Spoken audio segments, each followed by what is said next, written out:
Hello everyone. Welcome to Idem with Karthik, the only podcast which has a Tamil name but the content is entirely in English, and the only podcast which some of you listen to because I probably sent it to you.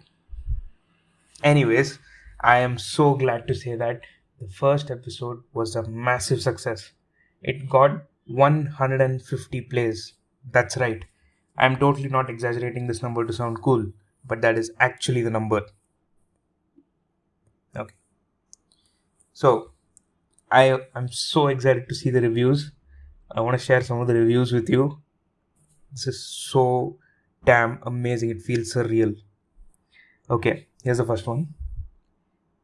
I finished most of my chores. Oh, responsible. During the time you gave pauses. Huh. Was my pause that big? Long? Okay. Okay. On to the next one. I'm sure there are a few bad reviews. Why are you talking as if you are in an interview? Wow. Did I sound that formal? Okay. I have seen better mic quality in walkie talkies. Okay, in my defense, I actually addressed this, which is not a solution. I hope this time it's better.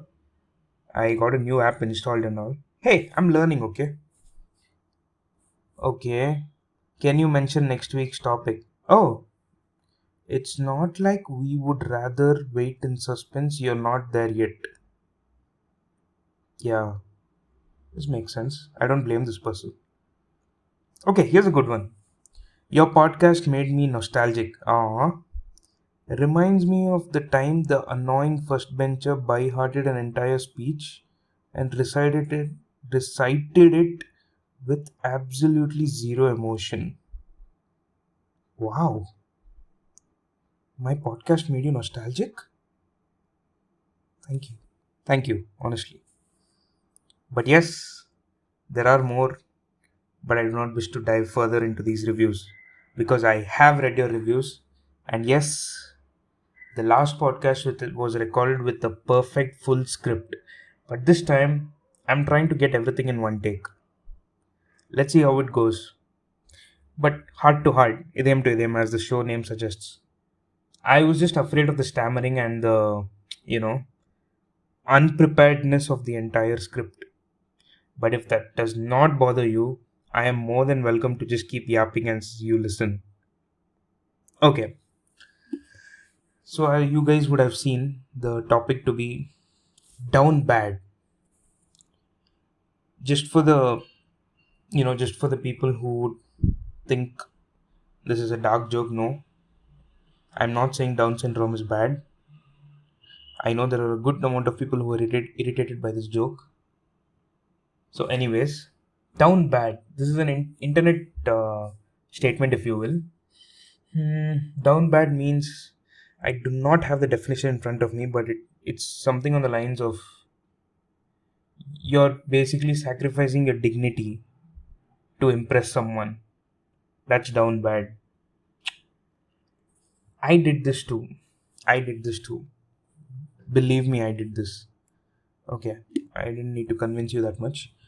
Uh, Basically, this is like there are many stories, of course, but before I embarrass myself with all of that, what does it remind you of? Just give it a moment and just think of what it reminds you of.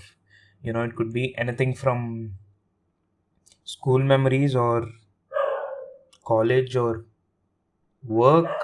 I don't think it'd go anything beyond that. Would it? Anyways, firstly, trekking. Oh, where do I start? I hate trekking. I hate it from the bottom of my heart. This has relation to the topic because that's the down bad event in my life. And before I proceed with the story, if you, the person whoever is in the story, I am not going to reveal any names obviously because I'd like to keep the experience to myself. If you feel that you're a part of the story, please do not take any offense. I genuinely mean this in a good way, as in all goodness of my heart. This is just a fun talk show. Fun talk show, I like that. Okay, so it's just a fun talk show. So no offense is intended towards you, but 100% of the embarrassment is intended towards me. So have fun, no hard feelings, okay? So, trekking. Trekking, my god. So here's the thing. Apparently, trekking is something which is undertaken, like, they go from the beginning. Like something which is 2 kilometers and then 4 kilometers and then 6, 8 and so on. But guess what I took up? I took up a 10 kilometer, 11 kilometer trek one side. So this is Kudremukh. Kudremukh, I'm sure many of you would know. And yes, I am completely aware that I might offend a few people who are into trekking. So you guys, please don't come at me like, how dare you insult trekking? Trekking is my soul, trekking is my passion. Yes, I respect that. Trekking is not my soul, trekking is not my passion, trekking is definitely not for me. I think people ought to do the things that they are most comfortable with. And clearly, I've had a very long distance relationship with sports in general and physical activity, those of you who know me. But I decided to take this trek because of a person who invited me. Yeah, yeah, the obviously, why else would I take this trek? I wouldn't voluntarily think, what would be amazing? 10-kilometer trek. And just for the record, I thought trek meant hike. Hike means walking. Trek means climbing. That was an important distinction that I forgot. And oh my god, did I regret that? I regretted that. Anyways, so here's how the trip began. I was told there was a bus which would pick me up, but instead I got a TT, Tempo Traveler. And wow, you never know how important leg space is until you sit in a TT in the second seat, second row, right? The single seat. My god, my legs and my knees especially had very little space for breathing. I sat there like a corpse. I don't know how to, explain this via audio, but I hope you can understand. And just for reference, the next day morning when I removed my leg wouldn't move for like a couple of minutes. I was stuck in that position. But I was thinking, hey, this could totally be worth it.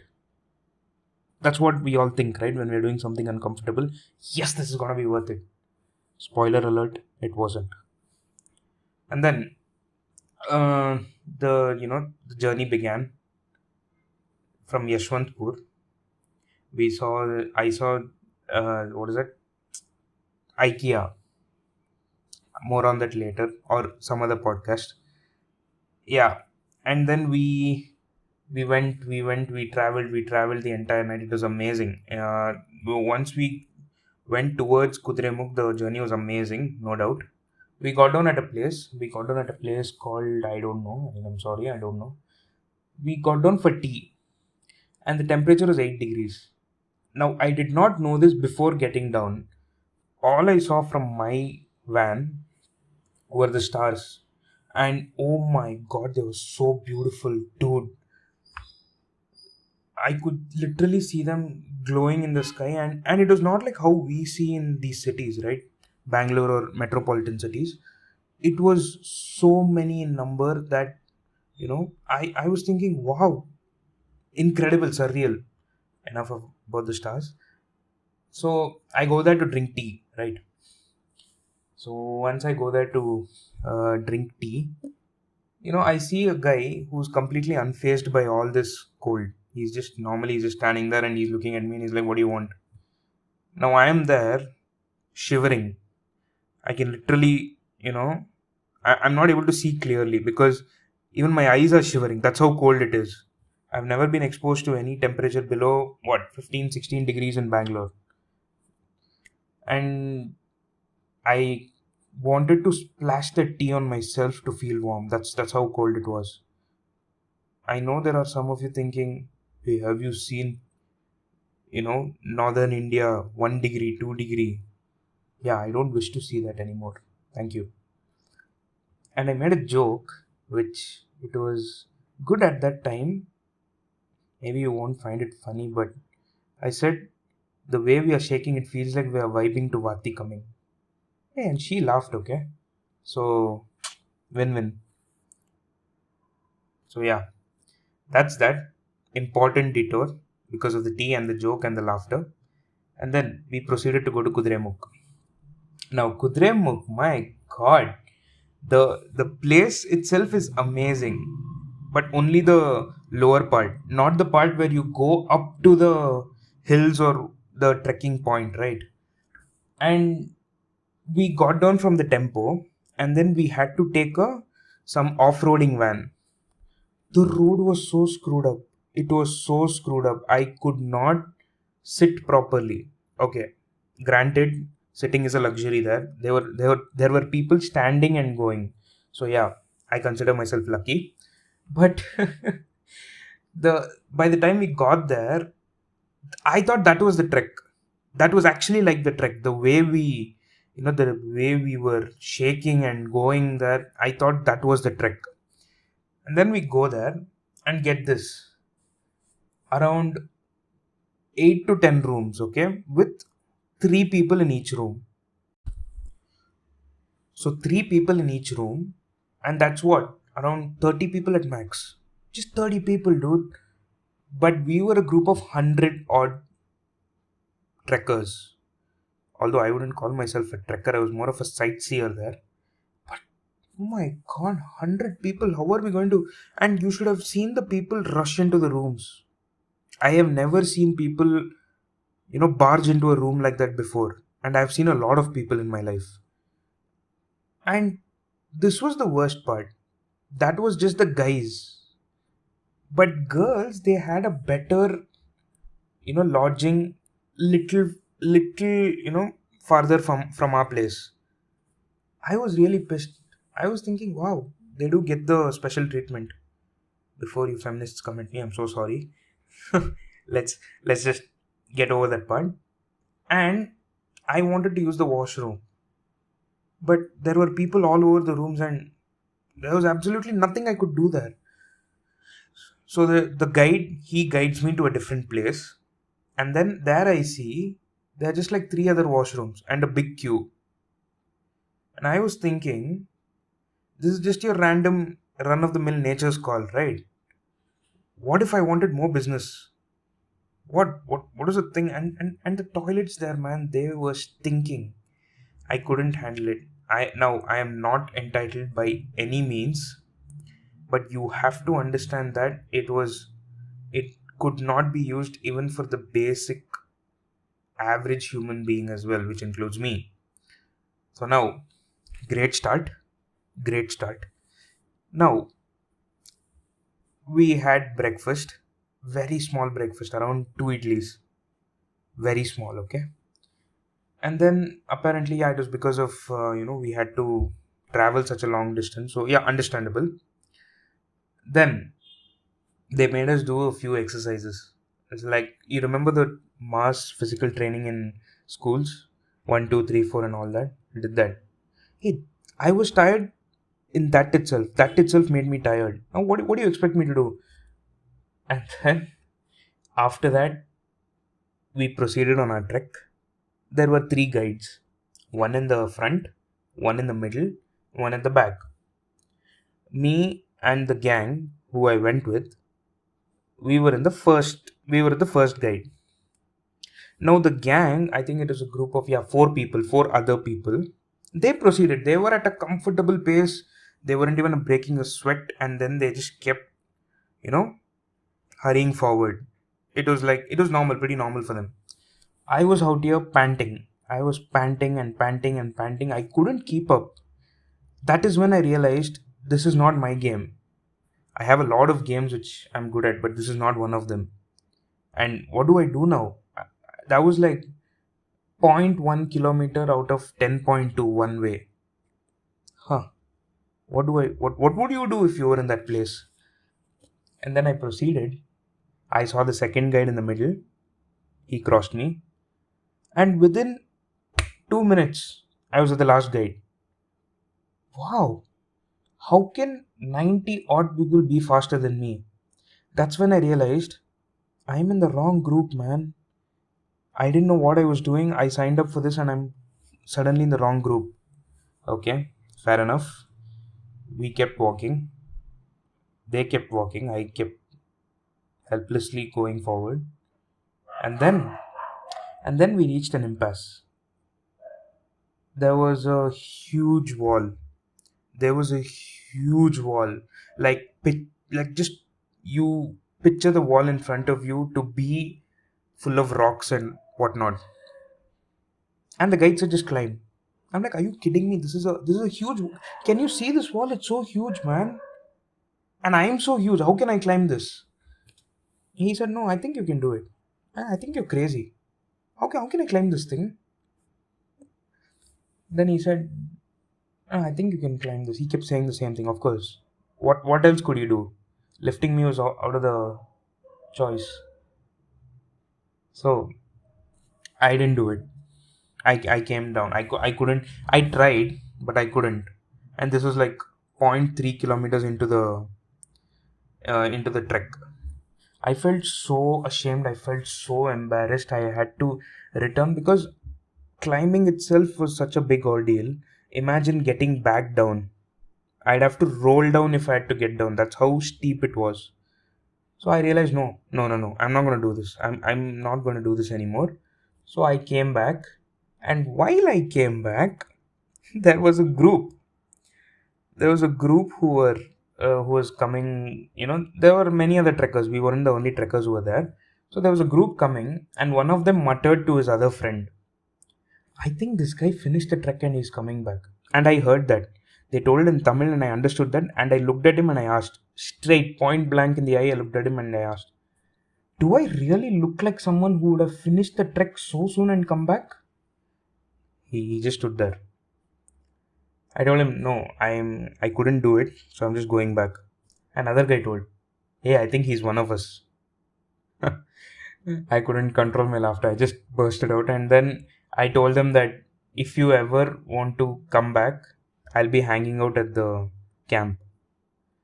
So I go back, no internet connection, okay, no signal, I mean, no electricity, and they told me the trekkers will be back by 4 o'clock, 4 or 5, and this was 9 o'clock in the morning.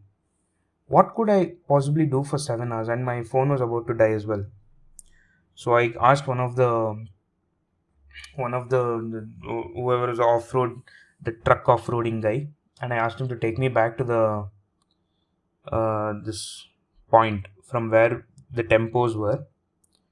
And get this, there was only one bus which goes to Bangalore, and it was at night. Of course, there was only one bus. I mean, what was I thinking? This is like in the middle of nowhere. And then, so I, spoke to a few people. They told me that there would be a bus which is available now, but you need to switch places and go. And I don't want to bore you with all the bus details, but it took me around 10 hours to reach home. I changed 4 buses on the way, and I didn't eat anything until late night. It was one of the most exhilarating. What exhilarating? It was one of the most screwed up experiences in my life, and in some funny way, it was a solo trip of my own. Only that most of the time was spent in traveling, and it was bad. There were some buses. I think, if I'm correct, from Kudremukh I went to Kadasa, and then to some place, and from there to Moodigere, from there to Hassan, from there to Bangalore. I even crossed Kunigal, and I'm like, wow, Kunigal Tatta Idli. I'm like, oh my god, I'm here. I'm somewhere deep in Karnataka and I don't even know it. And then that was my solo trip. That was my trek. And then I come back, and wow, a couple of days later, I was infected. I was diagnosed with Madrasai conjunctivitis, and I thought, wow, that is a great takeaway from this place. What could have possibly been better than a disease, right? So yeah, this is a very really summarized version of my trek. I was in Kudremukh for exactly an hour, and I spent almost 20 hours traveling. Now you can understand why I never want to ever go on a trek ever again. No, not at all. So I hope you enjoyed this. This was more of a single experience narration, if you would. And like many of the reviews suggested, I didn't use a script for this, so that is why you would have seen me stammer. And my request to you is you can let me know what you liked and what you didn't like. You, as usual, you can drop your suggestions in the Q&A box, and do share this with many people. I am sure there are so many others who would find enjoyment in my embarrassment. And of course, I grew out of the situation. I mean, now I just find it a good story to tell people. I've made many people laugh with the story. Yeah, I will boast about it because I really want to take something good away from this. And yes, let me know how the no script thing worked. And yeah, this week's activity is I want you to remember about all the things you did, and I want you to be thankful and grateful for the person you are today, because you have grown out of all those terrible experiences, and now you're with your loved ones, or you're in the process of finding your loved ones just like me. So, you know, keep that thought, hold that thought, and just be grateful for where you are right now. And next week's topic is it's better as a suspense, right? I think it works better as a suspense. You're free to abuse me otherwise. Anyways, have a great weekend. This is Idem to Idem with Karthik, and see you next week. Bye bye.